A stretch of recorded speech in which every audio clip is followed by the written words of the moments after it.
అందరికీ నమస్కారం. మనం ఈరోజు చరిత్రలో జరిగిన ఒక ముఖ్యమైన ఘట్టం గురించి తెలుసుకుందాం. ఒక్కసారి ఊహించుకోండి, ఒక చారిత్రక కోట, వందల సంవత్సరాల చరిత్ర మూస్తున్న ఎర్రటి గోడలు, ఆ గోడల వెనక జరుగుతున్న ఒక విచారణ. బయట వేలాది మంది జనం గుండెలు బాదుకుంటూ నిలబడ్డారు. దేశం మొత్తం ఒక్క శ్వాసతో ఆగిపోయింది.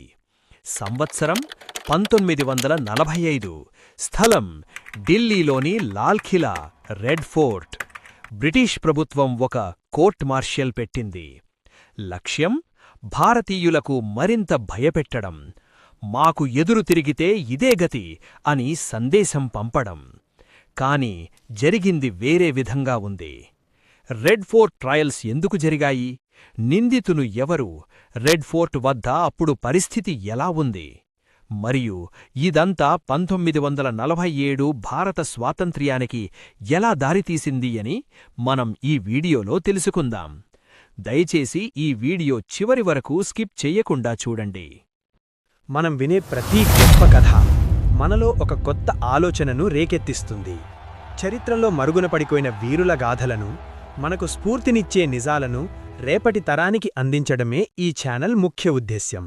ఈ జ్ఞాన సంపార్జన అనే గొప్ప ఆశయంలో మీరు కూడా భాగస్వాములవుతారని ఆశిస్తున్నాను.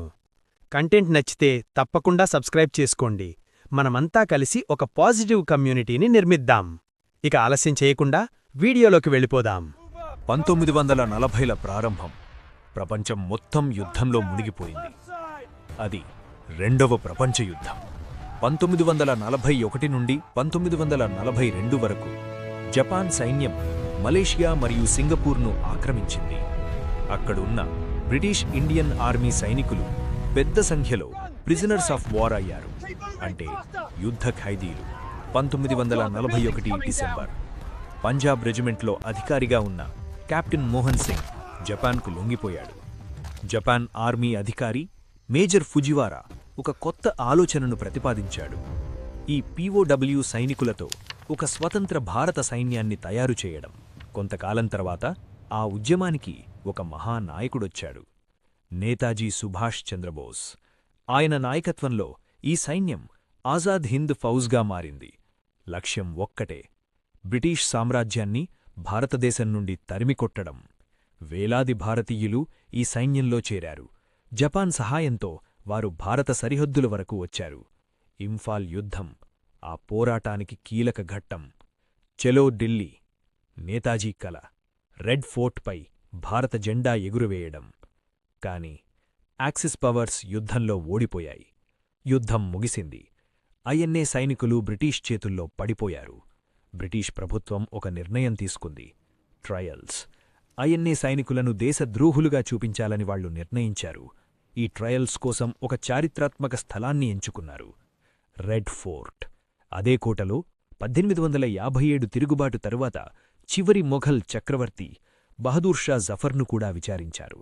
నవంబర్ 5, 1945 రెడ్ ఫోర్ట్ కోర్ట్లో ఒక చారిత్రాత్మక ట్రయల్ ప్రారంభమైంది. 3 ఆరోపతలు, షానవాజ్ ఖాన్, ప్రేమ్ సహగల్, గుర్బక్ష్ సింగ్ ఢల్లాన్. వారిమీద ఆరోపణలు దేశద్రోహం, హత్యకు సహాయం. కాని వారిని ఒకే బోనులో నిలబెట్టడం ఒక శక్తివంతమైన సందేశాన్నిచ్చింది. హిందూ, ముస్లిం, సిక్ఖు అందరూ ఒకే భారతీయులు. ట్రయల్ ప్రారంభమైన రోజే ఢిల్లీ వీధుల్లో ఆందోళనలు మొదలయ్యాయి. లాహోర్ గేట్ దగ్గర వేలాది మంది సేవ్ INA ప్యాట్రియాట్స్ అని నినాదాలు చేశారు. ఢిల్లీలో హర్తాల్ జరిగింది.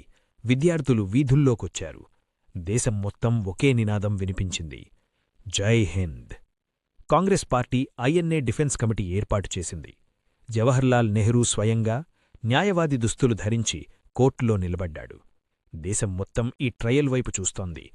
చరిత్రకారుడు పీటర్ ఫే ఇలా అన్నాడు, 1945లో భారతదేశం ఒక తుఫాను వంటి జాతీయ ఉద్వేగంలో మునిగిపోయింది. INA ట్రయల్స్ బ్రిటిష్ సామ్రాజ్యం యొక్క ముఖ్యమైన స్తంభాన్ని దెబ్బతీశాయి. భారతీయ సైనికుల విధేయత. చివరికి బ్రిటిష్ ప్రభుత్వం 3 దేశద్రోహులుగా ప్రకటించింది. కాని మరణశిక్ష విధించలేదు. జీవితకాల ప్రవాసం విధించారు. అది కూడా తర్వాత రద్దయింది. వారు హీరోల్లా విడుదలయ్యారు. నేతాజీ సుభాష్ చంద్రబోస్ ఐఎన్ఏ ద్వారా ఒక శక్తివంతమైన భావజాలాన్ని నిర్మించాడు. హిందూ, ముస్లిం, సిక్ఖు అందరూ ఒకే భారతీయులు. 1956లో మాజీ బ్రిటిష్ ప్రధాని క్లెమెంట్ యాట్లీ ఒక కీలక విషయాన్నంగీకరించాడు. ఐఎన్ఏ భారత స్వాతంత్ర్యంలో ముఖ్యమైన పాత్ర పోషించిందని. ఈ ట్రయల్స్ వల్ల వచ్చిన జాతీయ ఉద్వేగం 1946 రాయల్ ఇండియన్ నేవీ మ్యూటినీకి స్ఫూర్తినిచ్చింది. రెడ్ ఫోర్ట్ ట్రయల్స్ కేవలం ఒక కోర్టు కేసు కాదు, అది బ్రిటిష్ సామ్రాజ్యాన్ని నైతికంగా ఓడించిన ఒక చారిత్రాత్మక యుద్ధం. నేతాజీ సైన్యం తుపాకీతో గెలవకపోయినా ఆ ట్రయల్స్ కోట్లాది భారతీయుల హృదయాలను గెలిచాయి మరియు 1947లో భారత స్వాతంత్ర్యానికి దారి చూపాయి. జై హింద్. ఈ వీడియోను చివరి వరకు వీక్షించినందుకు హృదయపూర్వక ధన్యవాదాలు. ఈ రెడ్ ఫోర్ట్ ట్రయల్స్ వీడియోను ఇక్కడితో ముగించే ముందు భారత చరిత్రలో సువర్ణాక్షరాలతో లిఖించబడిన, మనందరికీ స్ఫూర్తినిచ్చే 2 అద్భుతమైన మహిళల ధైర్య సాహసాల కథలను మీరు అస్సలు మిస్సవ్వకండి. స్క్రీన్పై కనిపిస్తున్న యూట్యూబ్ కార్డ్స్ లేదా వీడియో వివరణలో ఉన్న లింక్స్పై క్లిక్ చేసి ఈ 2 అద్భుతమైన, శక్తివంతమైన మహిళల కథలను తక్షణమే కొనసాగించండి. మొదటి కథనం కెప్టెన్ లక్ష్మీ సెహగల్ గారి ప్రేరణాత్మక ప్రయాణాన్ని చూడండి. రెండవ కథనం ప్రియా జింగాన్ గారి అద్భుతమైన కథ.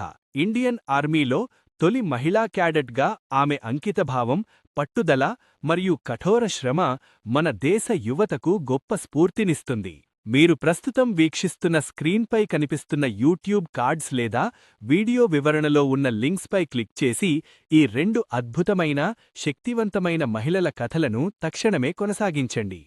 ఈ చారిత్రాత్మక అంశాలపై మరియు ఈ వీడియోపై మీ స్పందన, ఆలోచనలు మరియు అభిప్రాయాన్ని తప్పకుండా కామెంట్లలో తెలియచేయండి. మీ అభిప్రాయాలు మాకు ఎంతో విలువైనవి. మరిన్ని విలువైన చారిత్రాత్మక మరియు స్ఫూర్తిదాయక వీడియోల కోసం ఇప్పుడే సబ్స్క్రైబ్ చేసుకొని పక్కనే ఉన్న గంట చిహ్నం బెల్ ఐకాన్ని నొక్కండి.